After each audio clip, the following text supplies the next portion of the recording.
My name is Emma Carter, and I used to believe love and loyalty were enough to build a future.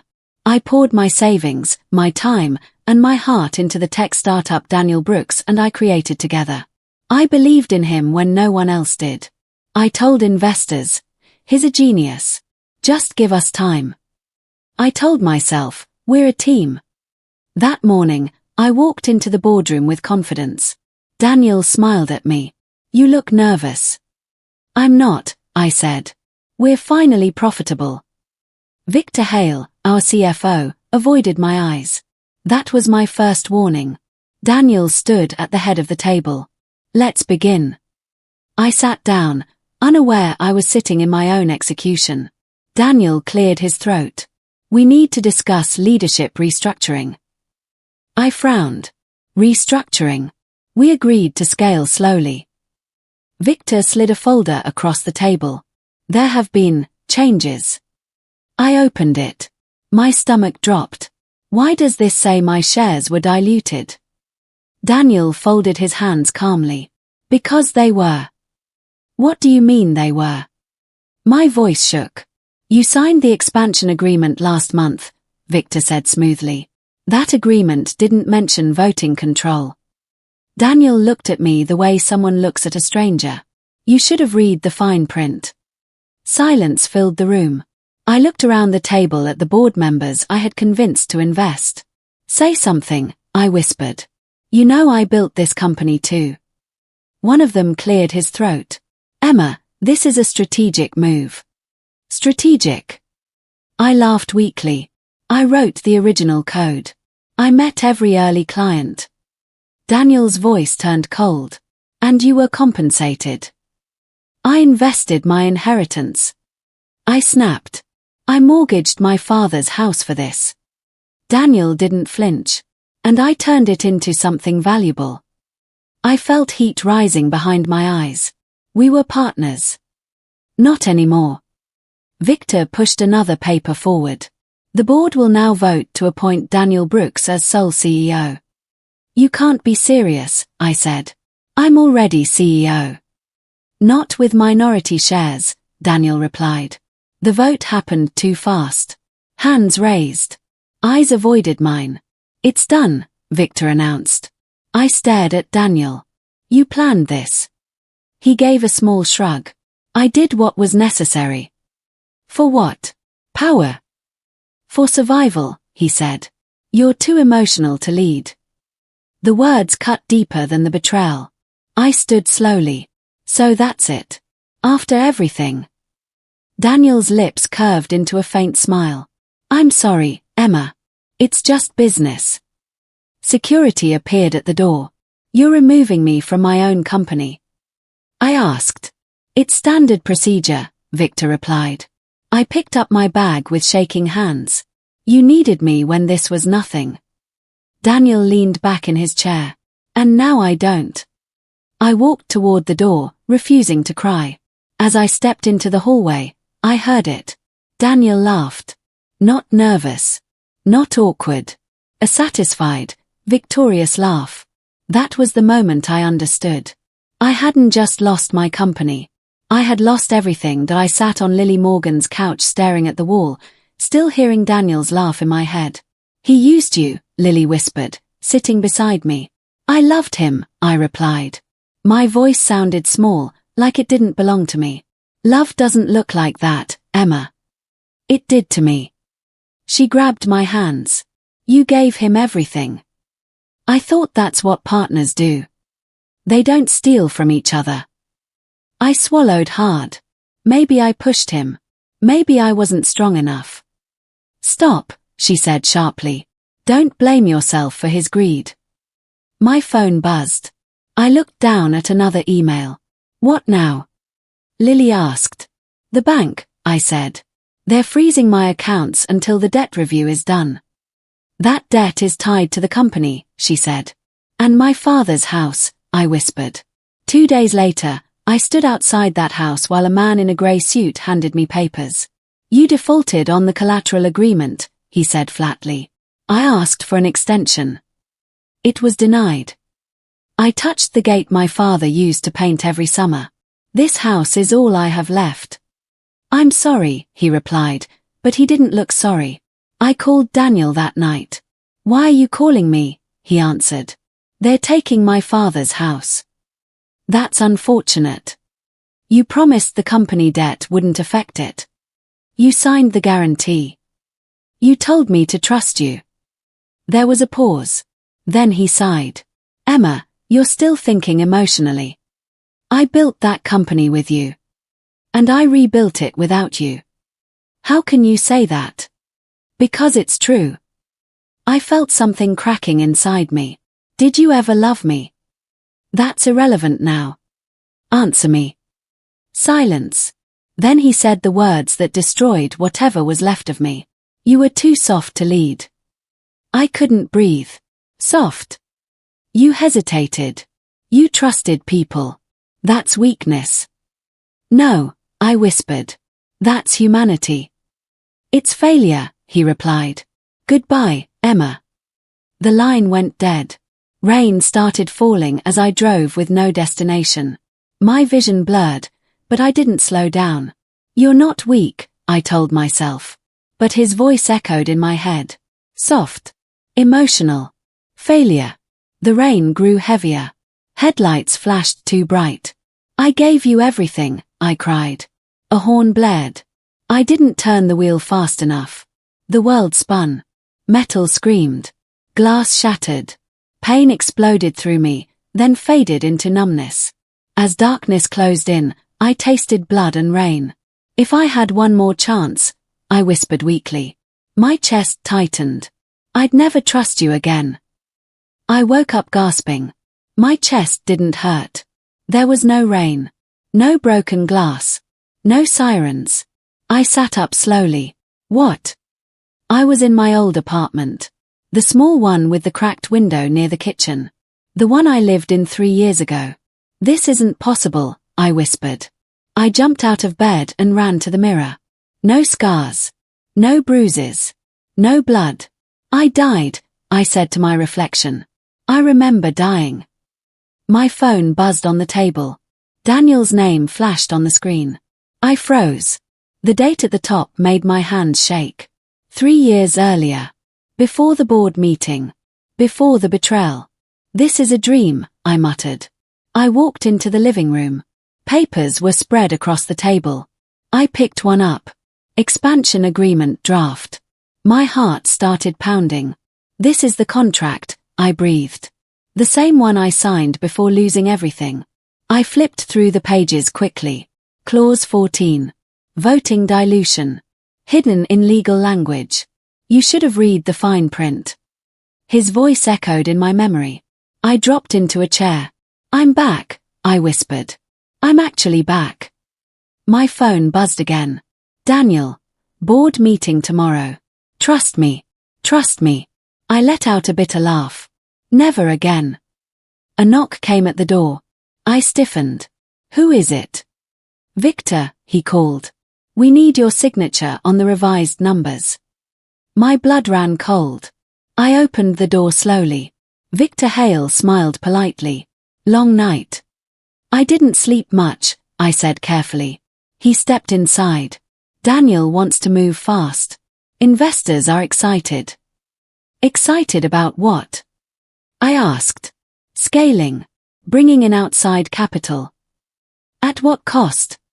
I pressed. He paused. Cost. Control, I said, watching his face. He forced a small laugh. You worry too much. I stared at him.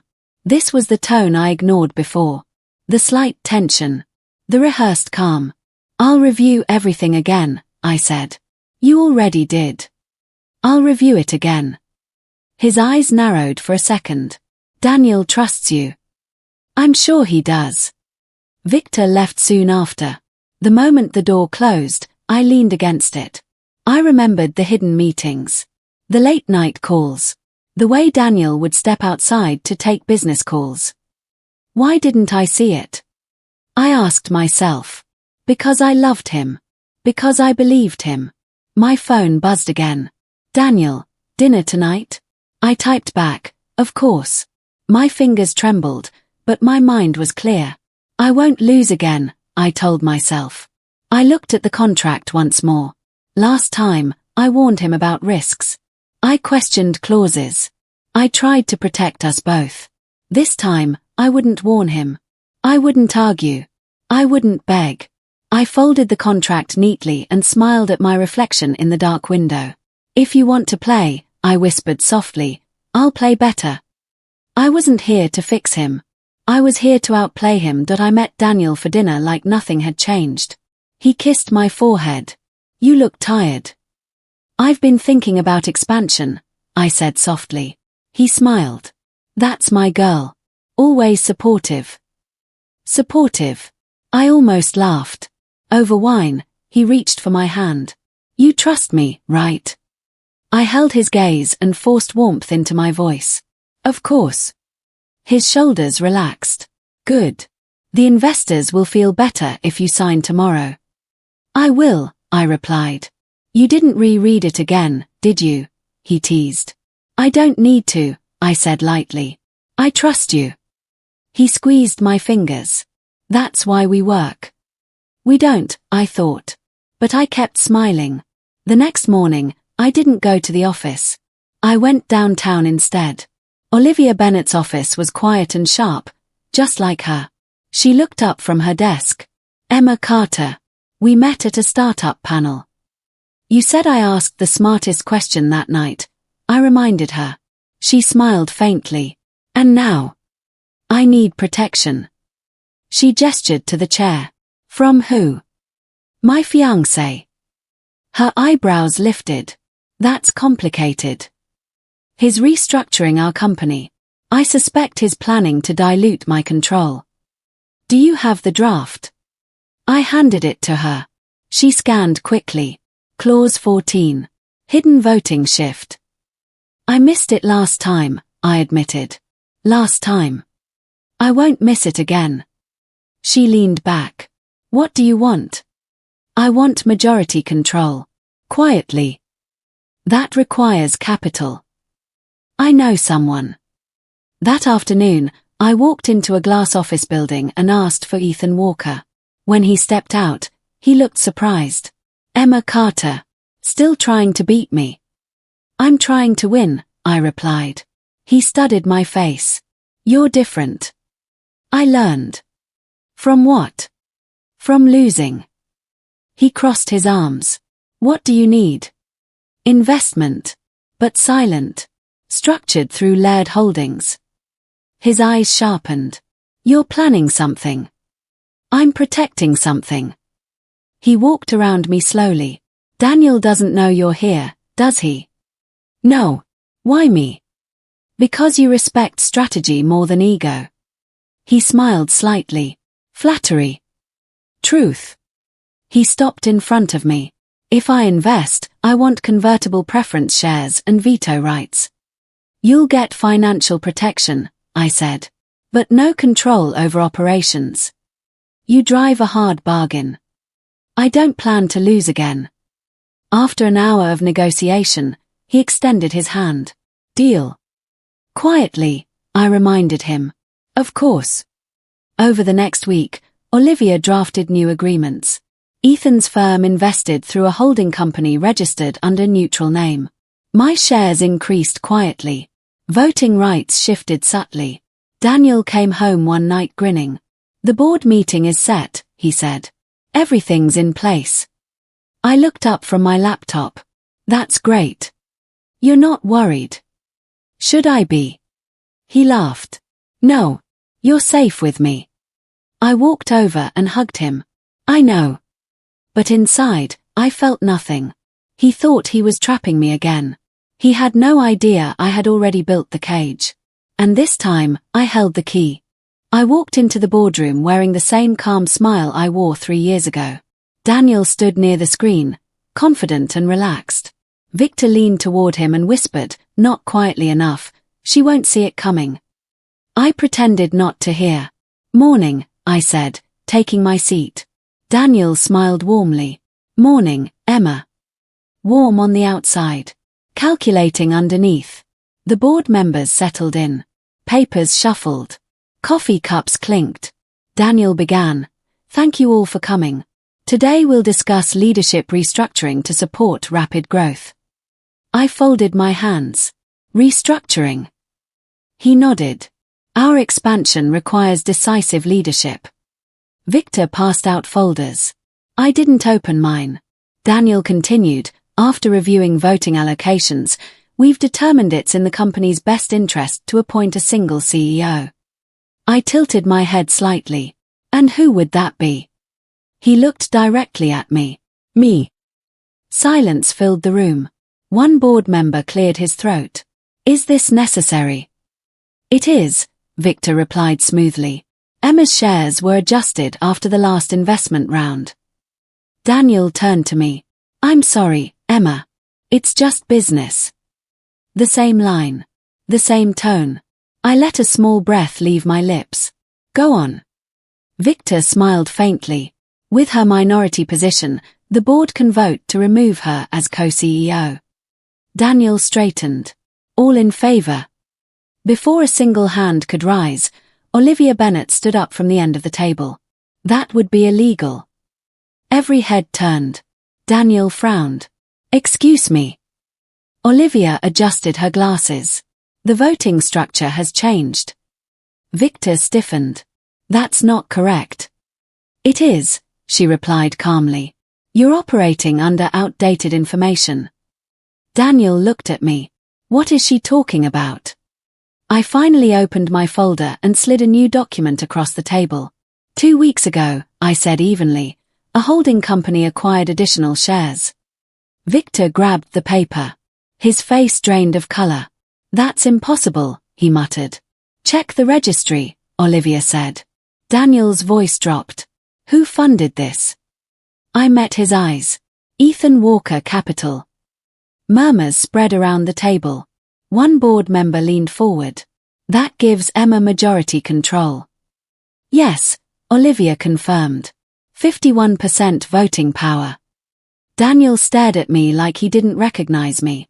You went behind my back. I didn't blink. You taught me how. Victor slammed the folder shut. This is manipulation. This is protection, I corrected. Daniel's jaw tightened. What did you do? I kept my voice steady. I protected what's mine. The room shifted. I felt it physically. The energy. The balance. A board member spoke carefully. If Emma holds majority shares, she cannot be removed. That's correct, Olivia replied. Daniel ran a hand through his hair. You planned this? Yes. You lied to me. You were planning to remove me. His silence confirmed it. I stood slowly. Shall we proceed with the actual agenda? No one argued. The vote never happened. Instead, the board began asking me questions about growth, about strategy, about leadership. And for the first time, they were asking me, not him. Daniel sat down slowly. Victor avoided my eyes. 3 years ago, I walked out of this room powerless. Today, I stayed seated. The power had shifted.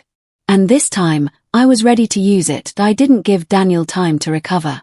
Before we adjourn, I said firmly, I'm calling an emergency vote. Daniel looked up sharply. On what? I met every board member's eyes. With evidence of fiduciary misconduct, I moved to remove Daniel Brooks as CEO. The room went silent.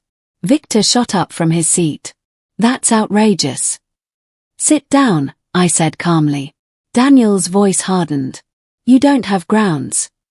Olivia slid a folder onto the table. We do. Victor's face turned pale. What is that? Internal emails, I replied. Private messages between you and Daniel. Daniel's jaw tightened. You accessed my email. No, I said evenly. You were careless. Olivia opened the file and began reading. We dilute her before she notices. Once she signs, she's irrelevant. Murmurs filled the room. Victor wiped sweat from his forehead. Those are taken out of context. Here's the context, I said, pushing another page forward. You planned to mislead a majority shareholder for personal gain. Daniel stared at me like I had become someone else. You planned this. You taught me how betrayal works, I replied. His expression shifted from anger to disbelief. Emma, we can talk about this privately. No, I said. We're talking here. A board member leaned forward. Daniel, did you intend to conceal voting changes? Daniel hesitated. That hesitation was enough. Victor snapped. Everyone does strategic adjustments. She's overreacting. I looked at him. You called me soft once. Daniel flinched. I continued. Soft doesn't mean blind. I straightened in my chair. All in favor of removing Daniel Brooks as CEO due to breach of fiduciary duty. Hands rose slowly at first. Then more followed. I counted them silently. Majority.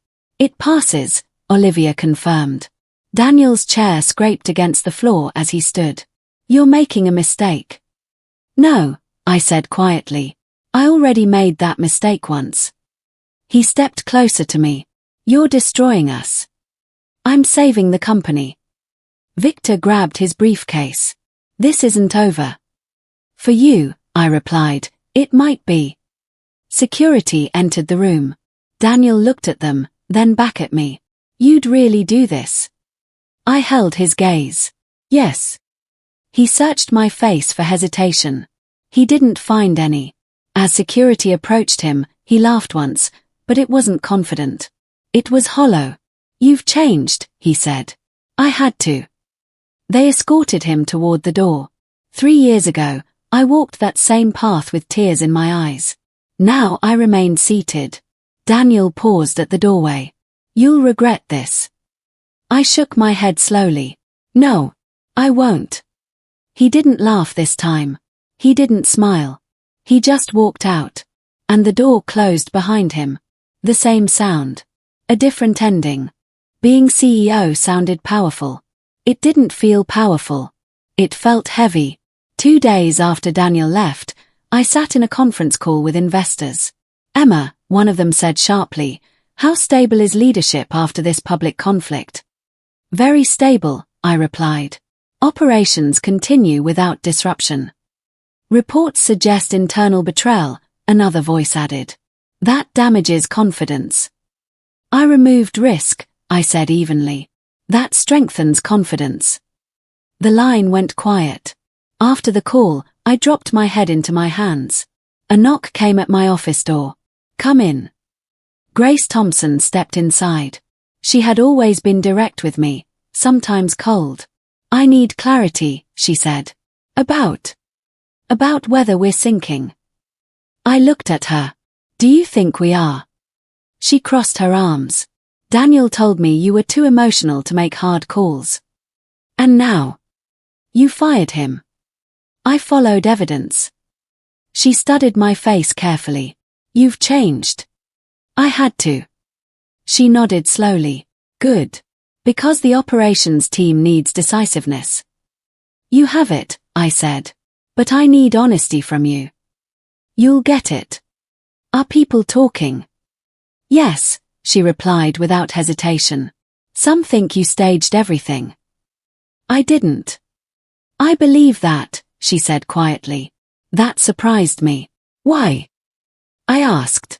Because if you wanted drama, you would have humiliated him publicly. You didn't.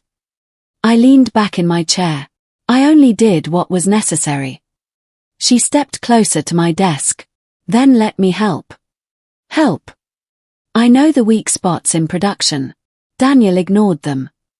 Why didn't you tell me before? You didn't look like you wanted conflict. She wasn't wrong. I want results now, I said. Then I'm with you. After she left, I stared at the city through the window. I had the title. I had control. So why did my chest still feel hollow? My phone buzzed with a news alert. Former CEO Daniel Brooks under investigation for financial irregularities. Another message followed from Lily. He lost 2 investors today. I should have felt satisfied.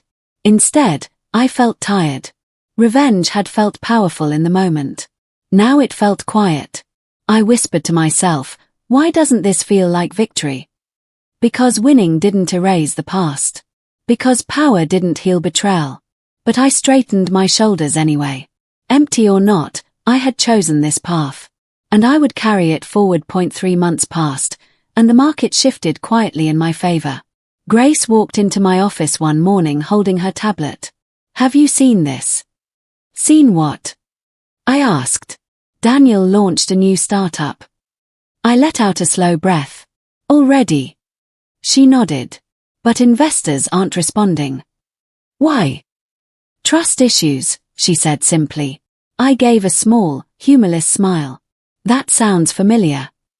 Later that afternoon, Ethan called me. "Your former partner is making rounds," he said.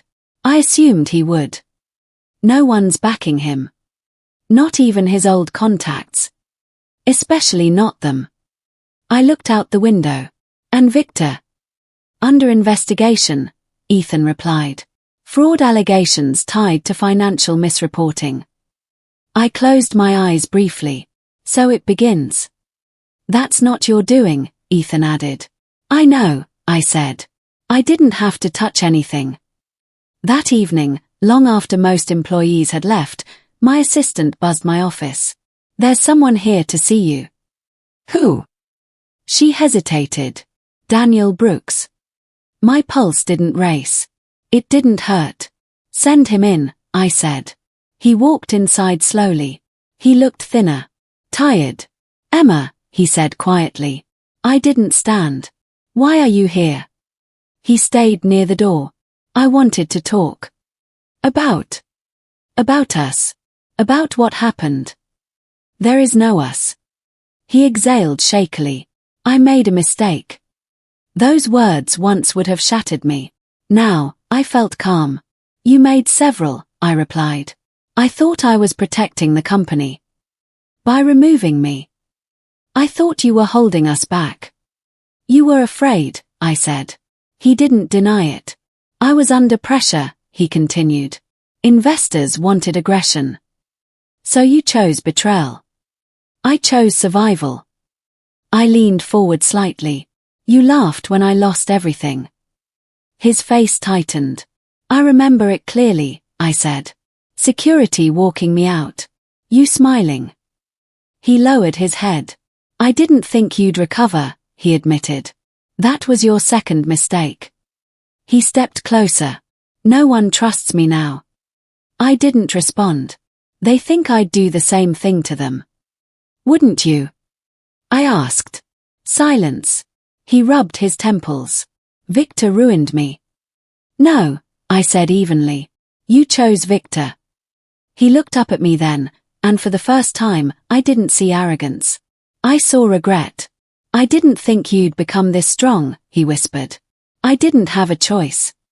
He swallowed. "Is there any way to fix this?" "Fix what?" "Us." I stood slowly. "There was an us," I said. "You ended it." His shoulders slumped. For the first time, he looked small. Not powerful. Not confident. Just small. "I hope you learn from this," I told him. He nodded faintly. And when he left my office, he didn't look back. Lily came over late one night with takeout and a serious look on her face. "I ran into someone," she said. "Who?" "Daniel's former assistant." I sighed. "And?" "She said he used to complain about you." I stiffened. "Complain how?" "He said investors liked you more. That you were the real brain." I stared at my hands. "He never said that to me." "He wouldn't," Lily replied. "He was insecure." "Insecure?" I almost laughed. "He acted invincible." "That's the point." Her words stayed with me. Later, I sat alone in my office and memories replayed differently. "Let me handle the investor pitch," Daniel had once said. "I prepared the data," I had replied. "And you did great," he answered quickly. "But they respond better to me." Another memory surfaced. "Maybe tone down your confidence in meetings," he had suggested casually. "Why?" "It intimidates people." At the time, I thought he was protecting me. Now I saw it clearly. He was shrinking me. The next day, Ethan visited. You look like you're solving a puzzle, he said. I am. About Daniel. Yes. He leaned against my desk. What now? I can finish him, I admitted. The investigation into Victor could easily pull him in deeper. And part of me wants that. Ethan studied me carefully. Why? Because he humiliated me. Because he almost destroyed my life. That's fair. But if I push harder, I continued, I become someone else. Or you become efficient. I shook my head. No. I become bitter. Ethan folded his arms. Mercy is power too. I looked at him. Is it? Yes. Anyone can crush a fallen enemy. Not everyone can walk away. I turned toward the window. He feared I was smarter. You are, Ethan said simply. He feared people respected me more. They do. So he tried to erase me. And you survived, Ethan replied. I felt a tightness in my chest. Why wasn't I enough for him? You were, he said. That was the problem. Silence filled the room. I can expose more, I whispered. Emails. Private conversations. But what would that give you? Ethan asked. Closure. Or more noise. I thought about Daniel standing in my office looking small. I thought about how I once begged for his approval. I don't want to destroy him, I admitted slowly. I just don't want to hurt anymore. Ethan nodded. Revenge doesn't heal. It distracts. I let out a breath I didn't know I was holding. Maybe the real victory wasn't watching him fall. Maybe it was choosing not to push him further. For the first time, I understood something painful. He didn't betray me because I was weak. He betrayed me because he was. The legal hearing room felt colder than I expected. Daniel sat across from me, hands clasped tightly. He looked up when I entered. Emma. I nodded once. Daniel. His lawyer leaned toward him. Stay calm. Let her speak first. Daniel turned to me. Thanks for coming. I didn't come for you, I said. I came because I was subpoenaed. He flinched slightly, still sharp with words.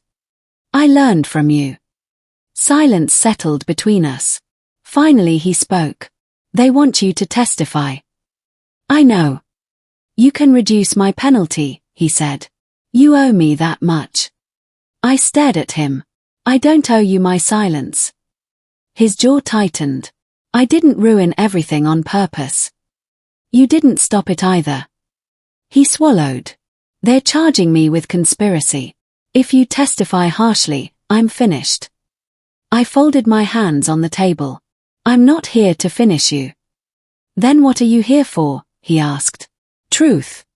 His voice lowered. You could destroy me if you wanted. I could. And you won't.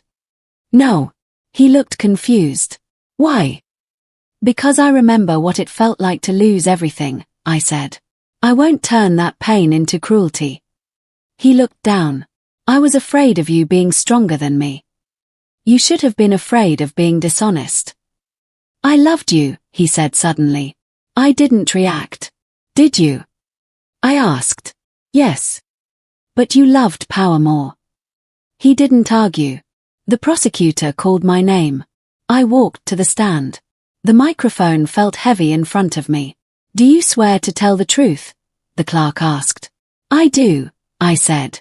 They asked me about company decisions. About emails. About Victor's role. I answered carefully. Honestly. Nothing exaggerated. The prosecutor leaned forward.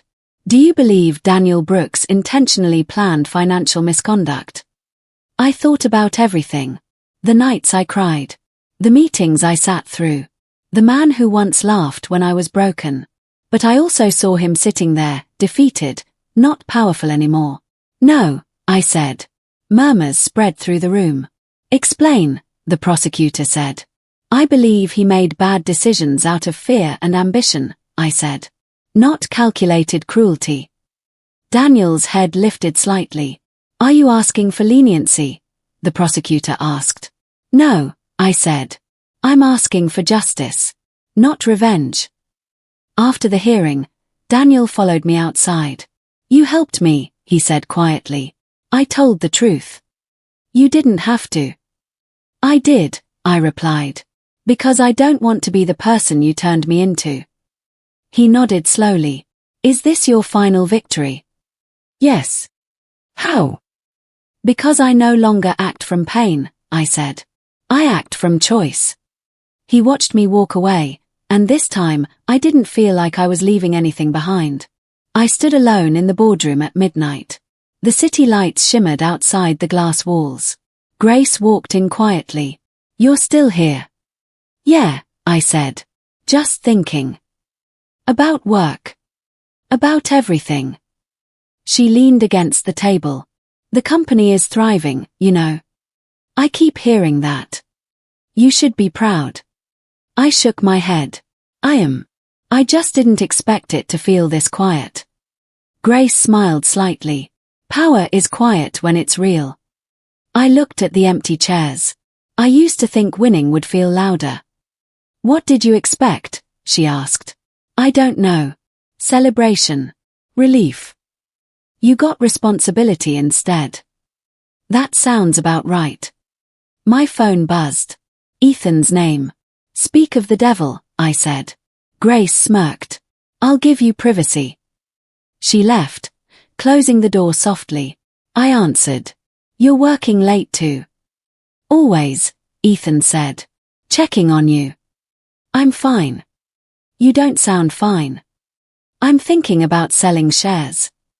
Already? Yes. Why? I want to build something that isn't just about profit. Silence on his end. Emma, he said finally, you're becoming something different. I hope so. Careful, he said. People fear change. I don't care about people fearing me. I know, he replied. You care about being honest. That's new for me. You learned it the hard way. I laughed softly.